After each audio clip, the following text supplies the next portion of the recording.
Hello, welcome to my channel. ఈరోజు నేను వెల్లుల్లి గుడ్డు కారం చేశాను. వెల్లుల్లి ఫ్లేవర్, కొంచెం స్పైసు, చాలా టేస్టీగా ఉంది. వేడి వేడి అన్నంలో వేసుకొని తింటుంటే చాలా బాగుంది. ఆ కొంచెం స్పైస్తో, ఆ వెల్లుల్లి ఫ్లేవర్తో తిన్న కొద్దీ తినాలనిపించేంత టేస్ట్గా ఉన్న ఈ వెల్లుల్లి గుడ్డు కారాన్ని నేను ఎలా తయారు చేశానో చెప్తాను చూడండి. ఒక బాండి పెట్టుకొని దాంట్లో ఒక 6 స్పూన్స్ ఆయిల్ వేసుకొని తాలింపు గింజలు వేసుకొని వేపేసుకోవాలి. తర్వాత 2 చిన్న ఉల్లిపాయలు, మీడియం సైజు ఉల్లిపాయలను కట్ చేసుకొని అవి కూడా వేసుకొని వేపుకోవాలి. అవి వేగోలోపు ఒక మిక్సీ గిన్నె తీసుకొని ఒక చిన్న ముక్క దాల్చిన చెక్క, 2 లవంగాలు, 2 ఇలాచీలు, ఒక గుప్పుడు వెల్లుల్లి, ఒక స్పూన్ కారం. కారం అన్నది మీ ఇష్టం, ఎక్కువైతే ఎక్కువ, తక్కువైతే తక్కువ. నేను కొంచెం తక్కువే తింటాను. కొంచెం తక్కువ వేసుకొని మిక్సీ పట్టుకొని పక్కన పెట్టుకోవాలి.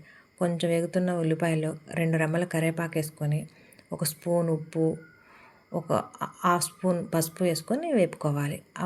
అవి కొంచెం కలర్ మారిన తర్వాత ఈ వెల్లుల్లి కారం మిక్సీ పట్టుకుందాన్ని దాంట్లో వేసుకొని మంచిగా కలిపేసుకోవాలి. గుడ్లు ఉడకబెట్టుకొని ఘాట్లు పెట్టుకొని పక్కన పెట్టుకోవాలి. వేపుకోవాల్సిన అవసరం లేదు. వీటిలో వేసి 2-3 సార్లు బాగా కలిపేసుకొని తిప్పేసుకుంటే ఆ స్పైస్ గుడ్లో దూరి చాలా టేస్టీగా ఉంటుంది. వెల్లుల్లి గుడ్డు కారం చేశాను. మీకు నచ్చిందా? నచ్చితే లైక్ చేయండి, షేర్ చేయండి, సబ్స్క్రైబ్